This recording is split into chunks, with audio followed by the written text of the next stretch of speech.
We knew that we'd see a flurry of executive orders in the first few days of the second Trump administration. We've talked on this show before about the fact that this overwhelming sense of chaos is literally designed to make you feel powerless. Part of the point of the executive order deluge is, as Steve Bannon liked to say, flooding the zone with shit. While many of these executive orders are extremely threatening and dangerous, they are still subject to judicial review and often require technical implementation. Obviously, they do set the tone for what comes next, and we do need to understand them and be vigilant and prepared to protect the people, institutions, and resources that sit in their crosshairs. Unfortunately, a lot of this important information is being buried by social media feeds because we are spending a lot of time reacting to provocative memes like you-know-whose gesture and what it means for his politics. The breathless mainstream coverage about is he or isn't he is actually feeding this machine.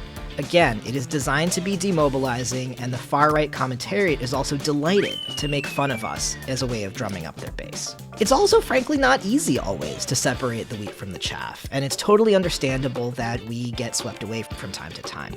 So let's take a second and look at what's moving and what might be actionable in what's moving. Trump's maybe biggest swing for the fences this week was his attempt to repeal birthright citizenship, which is guaranteed by the 14th Amendment. A U.S. district judge, who also happens to be a Reagan appointee, immediately blocked the order, which stops it from taking effect for at least 14 days while it moves through litigation. Speaking of litigation, 22 states have joined Massachusetts versus Trump, challenging the order. This should be wild. Trump's lawyers are literally using the same talking points used to defend the Chinese Exclusion Act in the 19th century, so that's cool. I'm also in no way asserting that migrants and their families are safe from the Trump administration. Across the country, Customs and Border Protection and Immigration and Customs Enforcement have been ramping up activity to enact his plans, and he's got a lot of sycophants in federal and state positions who are excited to ram through his most racist and aggressive deportation policies. I've been seeing plenty of people on social sharing vague posts about seeing CBP agents, but I want to remind you that those vague posts about just seeing agents don't do a lot to help people respond and may just stoke fear. To put it simply, be specific about who you see, how many agents, how many vehicles, which agency they belong to, as well as what they're doing specifically and where they are.